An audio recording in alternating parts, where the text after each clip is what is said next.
ಎಸ್ಕೆಪಿಎ ಮಂಗಳೂರು ವಲಯದ ವತಿಯಿಂದ ಮಕ್ಕಳ ದಿನಾಚರಣೆ ಹಾಗೂ ದೀಪಾವಳಿ ಹಬ್ಬದ ಆಚರಣೆ ಕಾರ್ಯಕ್ರಮವು ನಗರದ ಕದ್ರಿ ಶಿವಭಾಗ್ನ ಛಾಯಾ ಭವನದಲ್ಲಿ ನಡೆಯಿತು. ಕಾರ್ಯಕ್ರಮವನ್ನು ಎಸ್ಕೆಪಿಎ ಜಿಲ್ಲಾಧ್ಯಕ್ಷರಾದ ಶ್ರೀಧರ್ ಶೆಟ್ಟಿಗಾರ್ ಅವರು ಉದ್ಘಾಟಿಸಿದರು. ಪ್ರಸ್ತುತ ವರ್ಷ ಎಸ್ಎಸ್ಎಲ್ಸಿ ಪರೀಕ್ಷೆಯಲ್ಲಿ ಅತಿ ಹೆಚ್ಚು ಅಂಕ ಪಡೆದ ವಲಯದ ಸದಸ್ಯರಾದ ರಾಜ್ ಕುಂದರ್ ಅವರ ಪುತ್ರ ನೀಲ್ ಕುಂದರ್ ಹಾಗೂ ಪಿಯುಸಿ ಪರೀಕ್ಷೆಯಲ್ಲಿ ಅತಿ ಹೆಚ್ಚು ಅಂಕ ಪಡೆದ ರಮೇಶ್ ಪೂಜಾರಿ ಅವರ ಪುತ್ರಿ ವಿಶ್ಮಿತಾ ಇವರಿಗೆ ವಲಯದ ವತಿಯಿಂದ ವಿದ್ಯಾನಿಧಿ ನೀಡಿ ಗೌರವಿಸಲಾಯಿತು.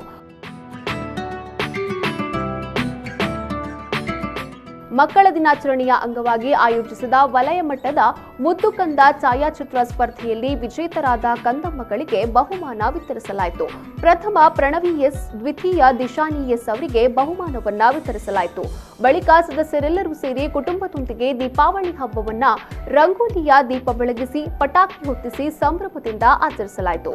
ಕಾರ್ಯಕ್ರಮದಲ್ಲಿ ಜಿಲ್ಲಾ ಪ್ರಧಾನ ಕಾರ್ಯದರ್ಶಿಗಳಾದ ಹರೀಶ್ ಅಡ್ಯಾರ್, ಅಜಯ್ ಕುಮಾರ್, ವಲಯಾಧ್ಯಕ್ಷರಾದ ಮಧು ಮಂಗಳೂರು, ಉಪಾಧ್ಯಕ್ಷರಾದ ವಸಂತರಾವ್, ಕಾರ್ಯದರ್ಶಿ ಶ್ರೀಕಾಂತ್ ತಿಲಕ್, ನವೀನ್ ಕೋಡಿಕಲ್, ಖಜಾಂಚಿ ಮುಖೇಶ್ ಶೆಟ್ಟಿ, ಮಾಜಿ ಅಧ್ಯಕ್ಷರಾದ ಲೋಕೇಶ್, ಪದ್ಮನಾಭ ಸುವರ್ಣ ಹಾಗೂ ವಲಯದ ಸದಸ್ಯರು ಉಪಸ್ಥಿತರಿದ್ದರು.